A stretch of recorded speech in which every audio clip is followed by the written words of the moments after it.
Love, exciting and new. Hello, Hannah Waddingham here. Have you seen the fabulous new Sun Princess? World-class entertainment, exceptional dining, and the greatest pizza ever. It's a love. Don't miss our Come Aboard sale with up to 40% off and free room upgrades. Visit princess.com or call your travel advisor to book. Princess Cruises. Terms and restrictions apply. Offer ends 2/28/25. Ships are Bermudan and British Registry.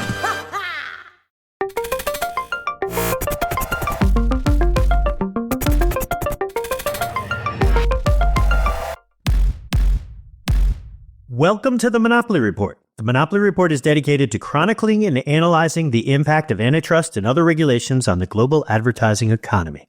If you are new to the Monopoly Report, you can subscribe to our weekly newsletter at monopoly.marketecture.tv, and you can check out all of the Monopoly Report podcasts at monopolyreportpod.com. I'm Alan Chappell. This week, my guest is Eric Seufert from Mobile Dev Memo. Eric is a media strategist, quantitative marketer, author, and investor. I wanted to get Eric on the podcast for a while now because he's someone who has a fantastic grasp of the way the business and regulatory issues intersect. So when I woke up this morning and saw the news of the German competition regulator taking issues with Apple ATT, Eric's name immediately came to mind. So we're going to start with Apple and ATT and competition and privacy. But as always with the case with Eric, the discussion could lead just about anywhere. So let's get to it. Hey, Eric, thanks for coming on the pod. How are you, man? I'm doing well. This is my third podcast in a row today, so I might be a little bit slow in formulating answers to questions, but nonetheless, I'm happy to be here. I'm happy to be appearing on a podcast that I listen to. That's always a real treat. Oh, well, thanks so much, and thanks you in advance for saving your best for last. So we're talking today mostly about the recent decision coming down from the German competition authority with respect to Apple and their ATT. And so I think most of my listeners are have a sense of what ATT is, but just erring on the side of caution, can you frame, what was ATT? How did it impact the mobile app ecosystem? Yeah. So the kind of big picture, like conceptual description of ATT was that it was a framework that allowed users to opt out of tracking for the purposes of ads targeting in the apps that they use on an app-by-app basis with a consent prompt, right? And that's very important to what we're going to be discussing in a second, which is the German Cartel Office's preliminary opinion about ATT. So what that means is that there was an app-by-app prompt that was shown to users where they could opt into what Apple characterized as tracking or not. And until they affirmatively did opt in, their IDFA was not available to that app developer. But the restriction did not end there, right? And so when I describe this as a framework, it's a broad policy that applies to not just the IDFA. It applied to anything that could be used for ad tracking. I think that's just a misapprehension that people have. So the IDFA was obfuscated if the user opted out, which the vast majority of users do. And it was just set to all zeros, right? And that had a precedent because Apple had a feature called limit ad tracking prior to ATT, but that was set at the device level. And so what changed here was that everyone was sort of confronted with this decision whenever they opened any app on their phone following the rollout of ATT in iOS 14.5, where they were confronted with this language that said, do you allow this app to track you across third-party apps and websites? Which, there's no reason why any person who's not familiar with the mechanisms of digital advertising or the economy of digital advertising would opt into that, right? They'd say, no, I will opt out of that because I don't see why I should opt in. What that did was that prevented the IDFA from being used for targeting and measurement, but also any other identifier that could be sourced within that app from being used for advertising and measurement. And it applied to any ad that was shown in an app, right? Well, the vast majority of ads, let's say the vast majority of ad revenue, or digital advertising ad revenue, is generated from within apps, right? And so it had a tremendous impact. And iOS is kind of like the biggest component of that, just because the iOS devices are more expensive and they tend to be used by like the sort of like higher income users.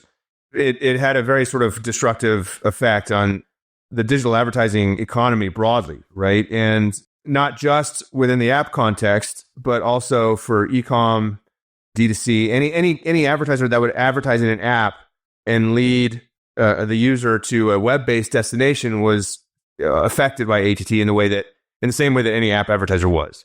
And so it was this very sort of disruptive change that was announced June 2020, kind of reached a majority scale July 2021. So now has been like the law of the land for 3.5 years. Facebook's stock price got slashed by 2/3 as a result of this. A lot of companies faced some serious headwinds. Now, because it's been the law of the land for so long, a lot of the biggest companies have navigated. They've adapted to this, and now Facebook has a stock price of over $700 compared to like 320 at the sort of pre-ATT peak. But it was a very disruptive change, which is also being litigated in Germany, as I guess we're about to discuss. But let me know if that was like sort of an adequate description. Yeah. I just want to frame one additional thing. And you said this, but I just want to drive this home to the audience. I mean, they took an ecosystem that was effectively a notice and opt-out ecosystem and then bifurcated that ecosystem where for just about everybody else, it was now an opt-in consent ecosystem. And then for Apple's own first-party targeting, it was effectively an opt-out ecosystem. So no, it's opt-in as well, right? So within Apple's own domain, you do have to opt in, but we'll get to the differences there, and that's kind of the substance of this opinion. But yeah, it was opt-in for Apple too, and we'll talk about the presentation was different, the depiction was different, but also the use of the data was bifurcated, right? So the use of the data, and we can talk about the differences. Maybe it's important to talk about the differences now. So I wrote this piece, like kind of in the immediate aftermath of ATT. I said ATT benefits Apple's own ad network. Right. And I kind of went through the reasons why. One of them is the consent prompt, right? So you do have to give Apple consent to collect your data and use it for ad targeting measurement. But they have a full page prompt that they present to you. And it has a lot of context. It explains the benefits of you opting in. It has like just quite a bit of text that they get the benefit of to utilize to make the case. Whereas the ATT prompt is one sentence. In addition to that, Apple depicts their usage of this data as personalized advertising, right? So the product of this data is personalized advertising. That's how they depict it. Whereas they call it tracking, right, in the ATT prompt, right? So this is just in this sort of like in the initial sort of interface with the user to sort of collect that consent, they deploy a very different prompt mechanic than what they allow advertisers, the app owners to present, right? So that's one difference. But I think the more substantive difference here, the way in which they're allowed to collect data. Apple, right? They own the iOS, right? So that's their they own the OS, right? That exists on the phone, and they also prevent anyone from using alternative monetization mechanics in apps that are published on iOS. Now, this is a subject of a lot of debate in Europe with the DMA, but in the US, it's still kind of law. Now, there's some changes that have happened, and there's a link out now and some other things. But for the most part, if you want to monetize in the app with an IAP, you have to use Apple's system, right? And so what Apple said was, okay, well, look, we want to prevent third parties from collecting this data and using it for ads targeting unless the user kind of consented to that, right? And so that is what broke breaking the IDFA and breaking the usage of any sort of like data that was collected in the app to send to some third party was the point, right? That was the objective. Now, what Apple says is, yeah, okay, well, that's data changing context. That's going from a first party context where the app collects it to a third-party context, like if you send it to Facebook. You send that data to somebody else, it's third-party data, and that cannot be used for ad targeting. What Apple does is it says, well, we don't have any sort of third-party context that's applicable here because we own the OS. We're the only payments processor. We're the only app store that can exist on iOS.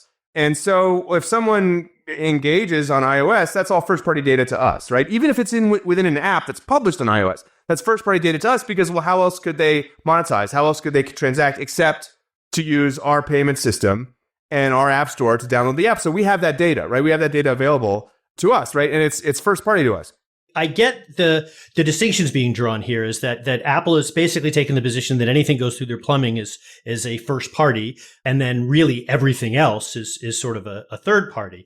That at some point becomes a weird and dubious distinction. Like, is everything going through Shopify's plumbing, by definition first party? Because it's certainly not clear to a user that as you travel from, one of their, places to the other. And so in my mind, at least, that it just becomes a very, very difficult, thorny way of trying to draw a distinction. there's one more piece to this, right? So like what Apple made available to advertisers with, in the absence of the opt-out is this thing called SK Ad Network, right? And so they could use SK Ad Network for doing advertising measurement. It was a replacement for the IDFA, right? And so it was just this very convoluted framework for doing advertising measurement, like privacy safe advertising measurement. And there's just a lot of friction that they introduced to that to make it sort of privacy safe. They have their own advertising measurement system, right? That is proprietary to them, that has none of those limitations. And so, they force advertisers to use this basically dysfunctional framework, SK Ad Network, in the case of an opt-out, but then they have the privilege of their own advertising system that plugs into their own data set, which they claim is first party, but actually is sourced from third-party apps that are produced by not them, and they get to claim it's first party, right? And so that's the distinction here. So like, if you get the opt-in, well, then all this stuff can happen. If you get the opt-out, like Apple had these advantages that only applied to them, right? In terms of the tech they got to use for measurement, in terms of the data they got access to, because it's not third party. It's not third party because they own the OS, and everything in that OS is first party to them. So those are the distinctions there. There's a prompt, it was the measurement framework, and it was just the access to the data. No, and it makes sense. And so and so there was a complaint, and there's been numerous complaints, particularly in Europe. The one we're talking about today is the one that started, I think, in June of 2022. Somebody complained to the German Cartel Competition Authority, and then we just got kind of a preliminary decision today. And I think that they came to a similar conclusion that you are, which is like, hold on a minute. You're taking one set of data and you're allowing that to be treated one way, and you're taking your own data and you're treating that entirely differently. And that, by definition, at least according to the preliminary opinion, that has a negative impact on competition. And therefore, and by the way, we should get to the therefore, because I'm not even sure what the therefore is yet. I mean, are we bringing IDFA back to, like 5 years ago? Are we just going to continue to fine Apple? Like, what's the, if you could wave your magic wand, like, what's the remedy here? Well, that's a great question. So, like, as you pointed out, it's just sort of like preliminary opinion, and like, I'm not an expert in like sort of EU procedural law by any means, but I have friends who are, right. So I consulted someone who's appeared on the Memo Memo podcast a number of times, named Mikołaj Barczenowicz, who's an EU law expert. He's a law professor at the University of Surrey, and what he told me was that essentially this preliminary opinion kind of serves as a decision now. And I might be misinterpreting what he wrote, so don't take this as like law, as like gospel. But it serves as a preliminary decision, and so there's no remedy yet, but there will have to be. And what Apple can do is they can appeal. They would appeal to sort of like the Supreme Court of Germany, right? But this isn't like there's no like EU wide scope here, but it could serve as a precedent, right? What could happen now is like this preliminary view could evolve like essentially into some sort of basis for applying a remedy. Now, I was contacted by the team that pushed this forward early on, the German team that pushes forward early on. I didn't really follow up, so I don't really know what the next steps are. My sense is that, now keep in mind, this is like the German Cartel Office. I'm not going to try to pronounce the word in German. Yeah, I've been avoiding that all day. And you remember they had a case with Meta. Right. And then that went to the CJEU, and that got decided, and that turned into EU-wide law. But I think there's like a new process that's been applied in Germany since then. So I think the appeal would then go to just the court system in Germany. But my sense is like this would not roll back ATT. My sense is what this would force Apple to do would be to like basically compete on equal footing with the other companies that want to offer personalized advertising. And so either give them the same ability with the prompt to make the case, open up the tech for ads measurement that is available to them, to the broader ecosystem, and then maybe could have something to do with the payments, but I doubt it would go that far. So my sense is like you probably just get like a better consent prompt, or maybe like they sort of unify the functionality across those two measurement frameworks. But I don't think this would roll back ATT. Yeah, I tend to think so too. Although I've seen some people out there on the interwebs talking about that as if that's even a possibility, and to me that just seems sort of, I don't want to say it's absurd, but I kind of feel like the mobile marketplace has sort of conceded addressability. With all the talk about the privacy sandbox in Chrome, there's very few people who are even talking about, the fact that they're, deprecating, the Google Ad ID. And that's a fait accompli. That's just a matter of time before that happens. We can talk about that too. I think, my interpretation of Google's kind of approach here, or the change in approach, is that it ultimately ends up having the same effect, but they get the cover of, so maybe explain what that is for those who aren't aware. Like what Google did was they said, okay, we've been going back and forth with the CMA for years on this. I don't see us converging here. So what we're going to do is we're not going to deprecate the cookie wholesale, the third-party cookie wholesale in Chrome. We're just going to let people opt in or opt out. My sense is like they'd implement it in the same way with the same sort of heavy-handedness of ATT. Now, obviously, it's not website by website. It's broadly at the browser level. So there is a fundamental difference there between that and ATT. But my point was like I was comparing it to ATT in the sense of like we're going to put our thumb in the scale to try to drive the outcome that we want, which is that the user opts out. Because there's every reason to believe that Google is very motivated to have the cookie be essentially deprecated, right? Because I think they would benefit in a lot of ways from if that happened. And so if we do that, then we get the cover of, well, look, the users decided. Like we didn't make any decision of their own volition. They decided to sort of opt out of cookies broadly across every website that they view in the Chrome browser. It'll have the same effect. And the CMA, just like the FTC, had a leadership change. Right. And sort of, I think the sort of understanding with that was that the old head of the CMA wasn't really on board with the sort of pro-growth agenda of the new UK government that came in after the sort of conservatives were ousted. So it's similar to what happened with the FTC, right? A little bit, obviously different mechanism. But so my sense is like they'll kind of go along with this. And so you'll essentially have the cookie be deprecated in Chrome, and that opens the door to maybe implementing a similar mechanic in Android and saying, well, look, we'll just let everybody consent. But that's the thing. When you make someone seek out the setting, the opt-out rates are low, right? That was LAT. But when you present them with the choice and you don't frame the choice as having, a benefit to them one way or the other, it's all downside if you opt in, then you can put your thumb on the scale to drive the outcome that you want. And you'll have very high opt-out rates, right? And I think that's what Google will do. So they do that in Chrome, they do that in Android. And they haven't announced any change to the Android policy yet, but I think that's what they're going to do. Then you essentially have the deprecation of those identifiers. My favorite Seufertisms was Apple has robbed the mob's bank. I absolutely love that. And so building on that, as I think of Apple, I've always kind of compared them as the Teflon Don of the tech giants, and that the John Gotti reference, where like Gotti, it's always been really hard to kind of nail them on anything because they make great products. They're super secretive. People love them and they claim to be huge on privacy. Now, some of that's being shown as cynical. I mean, the whole, getting $20 billion a year from Google will do that for you. But I'm curious, like as somebody who's really got their finger on the pulse of both, the press and where the winds are blowing, do you think that Teflon Don status is starting to shrink, starting to fade for Apple? I mean, because I felt like 5 years ago, we would almost never hear of anything really bad that Apple was doing. And now it seems like, like once a month, there's something coming up. There's a couple things here, right? So like when ATT was first announced, I mean, I was sort of like very vocally hostile to it, right? And I was trying to just make the case, right? Like make the case, like, look, okay, you can think however you want about ads, but this is not being done for the benefit of the consumer. This is being done for the benefit of Apple. It's giving them more control of the platform. It's opening the door for them to expand the scope of their ad business, which they do have. Like they have a fairly large ad business.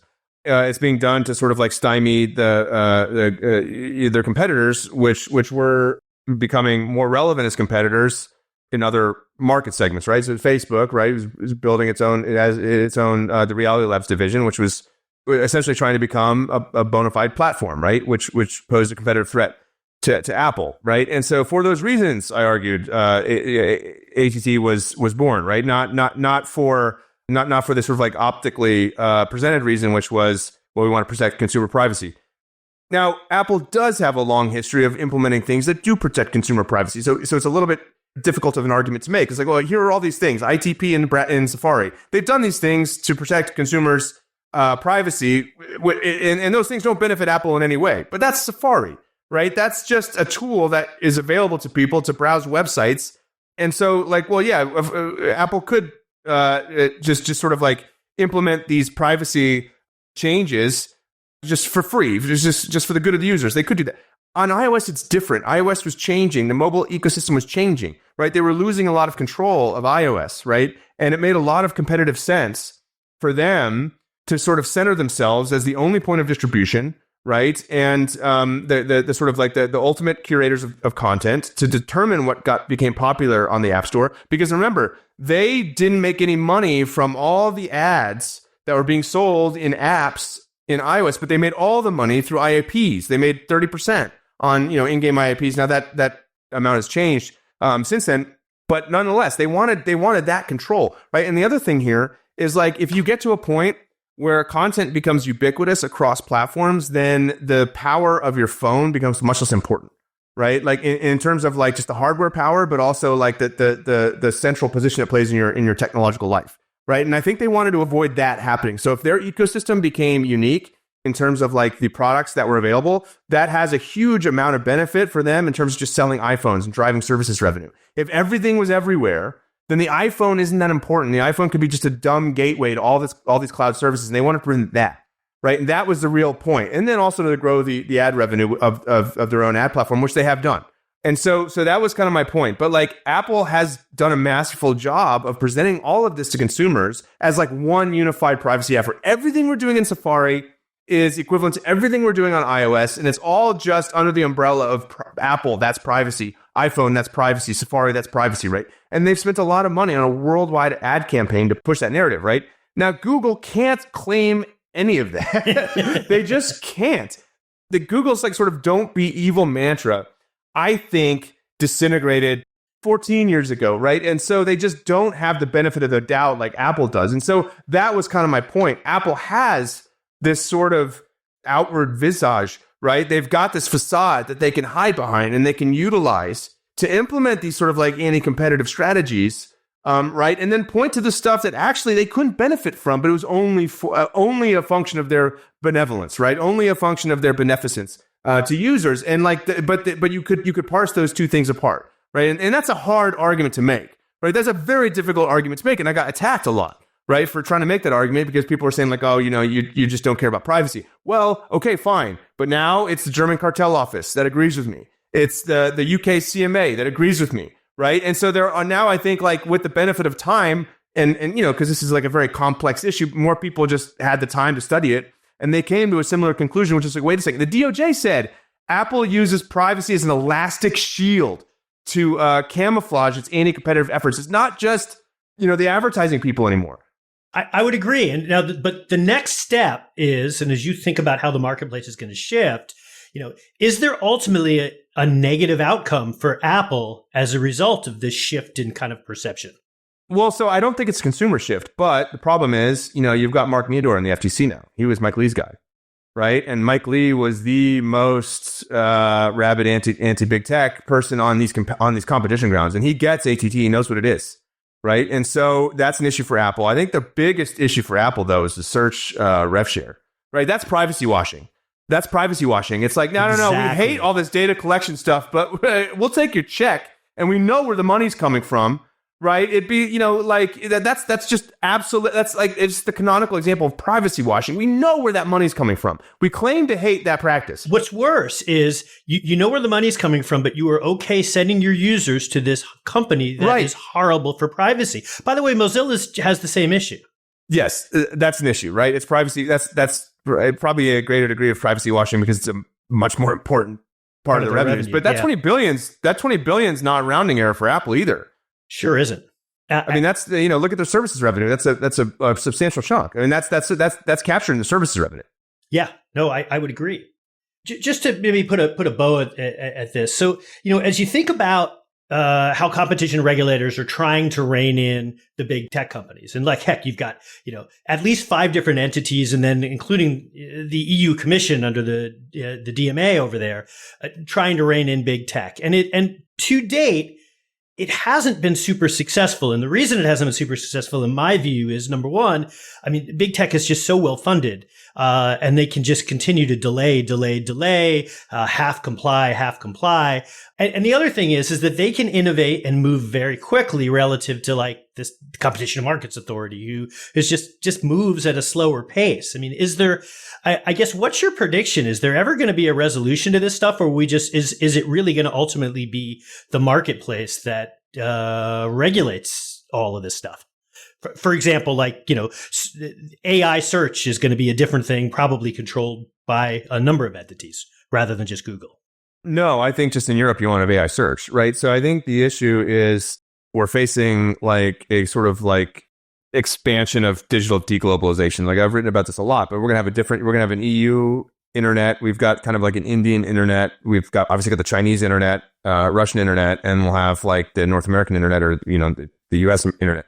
And I think the issue with the EU, yeah, these companies have a lot of money. And I mean, look, the lead up to the DMA and the DSA, the sister legislations, it was like a feeding frenzy for lobbyists, right? I mean, the big tech companies deployed a lot of money to sort of push back against, those bills. And they did, they did manage to sort of soften a lot of the restrictions in them, because the DMA originally was supposed to include just like a blanket prohibition on targeted ads.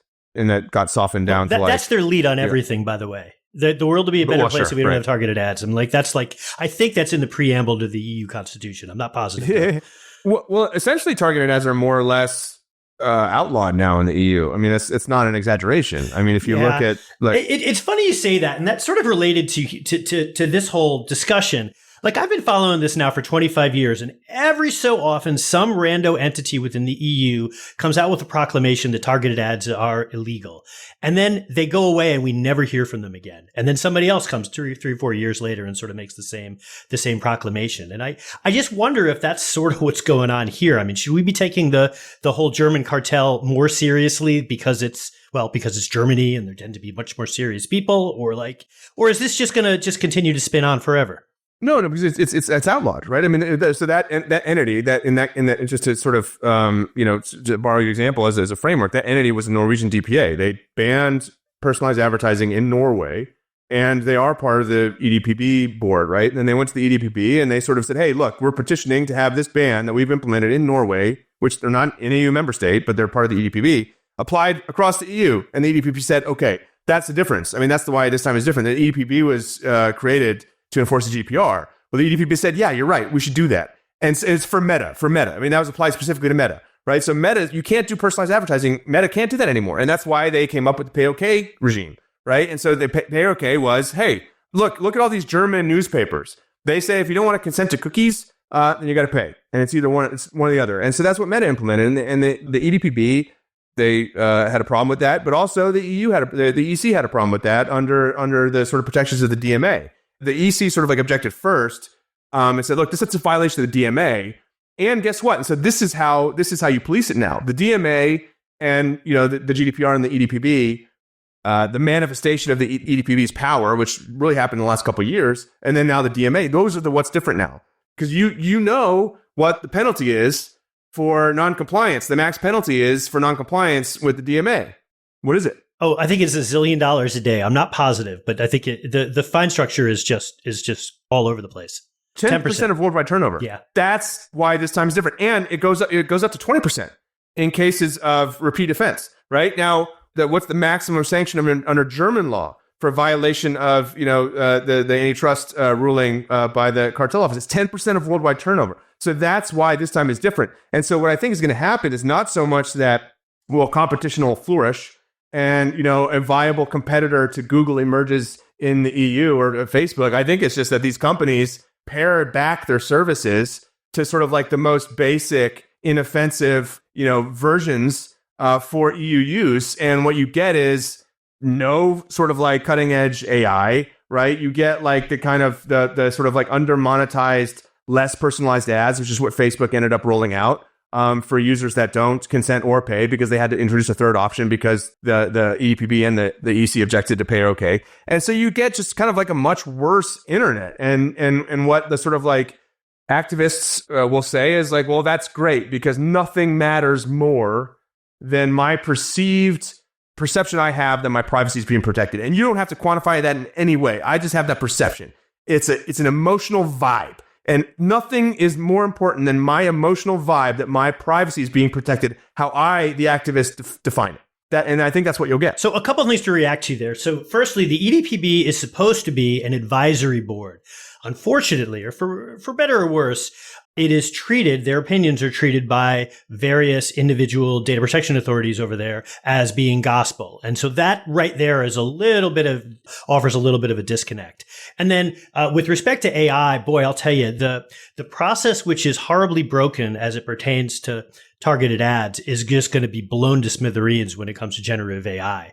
There's just absolutely no way that you can do it under the current rule set. And by the way, I'm not here to say that generative AI is a good or a bad. There's a whole bunch of issues, not the least of which is intellectual property protection, that just aren't being addressed. And that's a huge societal problem. But nonetheless, there is not a single regulator in the world right now whose fair information practice principle framework is geared to address generative AI. And it's just going to be a huge set of problems over the next couple of years. Well, yeah, from an IP perspective, sure. I mean, and I'll leave that to people that are less smarter than me to figure out. I wouldn't want to have to deal with that. But from the advertising perspective, there's just the opportunity here is just enormous, right? I mean, this is just like a transformative moment. Here's the problem. Like, one thing that Apple has done a really good job of is convincing people that personalized advertising is evil, right? And like they've invoked this kind of like just emotional language to make, privacy, that's iPhone. And they had the commercial of the guy literally being followed throughout like a shopping mall. And like that, well, that's the comparison they made to personalized advertising. Someone's following you and they're stalking you and they're observing everything you do. And so they've done a really good job of like inculcating that sort of interpretation with consumers, right? And so you could say, well, like these benefits for advertising, like, well, they're going to accrue to these creepy companies, like these evil companies, like this is emotional vernacular that's being used. But the reality is like the whole modern economy is tethered to the digital advertising, and it drives like an enormous part of like American prosperity, right? And so like to starve yourself of that or to sort of like cut off access to that, but like there's not an honest portrayal of the way this information, this technology is being used to their benefit. And that's I think the real problem. And that's a narrative problem, right? Now that's also a tech problem. You talked about Mozilla, right? So they acquired a portfolio company of mine called Anonym, right? Like really cutting edge privacy preserving technology. And the problem is like you have voices within the space, within the activist space that say there's no such thing as privacy preserving technology. The only solution is to starve these companies of data. The only solution is to prevent this data from being disseminated in the first place, because there's no possible way to preserve privacy through technology. And I just fundamentally disagree with that. And I think it's demonstrably untrue. So I actually want to end with that question. You've sort of partially answered it here. Like, is all of that privacy protective stuff, the idea that you maybe move away from individualized user targeting and towards a cohort model, maybe you used, homomorphic encryption, or you use different privacy enhancing technologies, leaving aside the crazier of the advocates, because right now we're never going to satisfy them. But for the big middle, is that where you think this is all going to end up in a couple of years, where the only thing available is sort of the, something that's synthesized through pets that just don't allow individual identification? I mean, I hope so, because I do think, preserving people's privacy is important. I think it's important for people to believe that, their personal data is not being leaked. It's not being utilized in ways that they can't foresee. Don't get me wrong. I mean, there are serious acute risks to having your data being collected, aggregated, and sort of like processed. Precise right? location and health. Precisely. But I've always said there's no reason to collect geolocation data in the bid request. No reason whatsoever. It's all snake oil that's being sold that we can target people that visited these shops. It doesn't work. I listened to your podcast episode. Duncan McCall. Yes. But he kept bringing up big box retail and shopping malls. Yes, that's where it works, because fine, it's a big physical area, but you can't, look, I live in Boston. I could go to Dunkin', or I could be next door at the deli. There's no way from my phone, even with geolocation turned on, to discern between those two. And when you obfuscate even further out, like with the accusations made against Gravy Analytics, all that stuff, the biggest problem with that is that they were portraying the IP data as geolocation data. They're selling it like it wasn't. It was IP address data. That's not precise enough to be used for targeting. So basically, they were presenting their data as being useful for geo-targeting, but it wasn't. That's the real issue. Take that out. You don't need to be able to target that way. And that can be used to identify a person's home, and then you look at where else they've been, and you can sort of trace their entire sort of like physical journey throughout the day. I think that is an absolute privacy violation. It shouldn't be possible. I think data brokers should be regulated much more harshly, if they should even exist at all. So like I take a firm stance on a lot of this stuff, but there's a limit in the wrong direction of saying like, well, see, look, that could happen. Well, let's police that behavior. Let's not just say there should be no data collected. Advertising doesn't need to be targeted at all, Because the argument people go to is like, well, advertising existed before digital advertising. Yeah, it existed at a much lower sort of, I know I'm kind of rambling. But back then, the cartel was the newspaper industry, and we've just shifted from one cartel to another. Yes. But it wasn't necessarily better back then. No, and how many people were advertising? How many people were advertising on TV? And how many advertisers are advertising on social media, right? So you've expanded the economy. Now, the problem is people point to advertising a percentage of GDP and say, well, it's pretty flat. Yeah, because advertising is driving GDP. Advertising is driving GDP growth. So it's flat because it's growing the GDP, right? Now, the point is, like, this is an innovation that led to economic growth. Let's not throw the baby out with the bathwater. Let's police the practices that we see to present real risk. And then let's minimize the risk, right, in places where it's possible, but not necessarily acute, right? And so, like, that is using pets. I think you can do on-device processing, right? You can apply differential privacy. You can do federated learning. You can do homomorphic encryption. There's a lot of ways that cutting-edge tech can be applied to this problem to reduce risks to a level that are acceptable, and then you just let people decide. Right now, another issue here is people say no one could possibly consent because they can't understand that. I don't believe that. I think that's condescending. I think people can understand. Right now, can people process 18 different consent prompts throughout the day? I don't know, maybe not. But I do think people can make that choice for themselves, and I don't think activists should be able to preclude the possibility of personalized advertising because there are risks that are possible. That just seems like it's economically dangerous. I would agree, and let's leave it there. Let's leave it with us agreeing. Thanks so much for coming on, Eric. This was a great conversation. Yeah, cheers, Alan. Always good to see you, man. You too. That was a great conversation. We've got a bunch of other fantastic guests coming up on the Monopoly Report podcast over the next few weeks. Please subscribe to the show at monopolyreportpod.com or on Spotify, Apple, YouTube, or wherever you listen to your podcasts. Thank you so much for listening. Thank you for listening to the Marketecture Podcast. New episodes come out every Friday, and an insightful vendor interview is published each Monday. You can subscribe to our library of hundreds of executive interviews at marketecture.tv. You can also sign up for free for our weekly newsletter with my original strategic insights on the week's news at news.marketecture.tv. And if you're feeling social, we operate a vibrant Slack community that you can apply to join at adtechgod.com.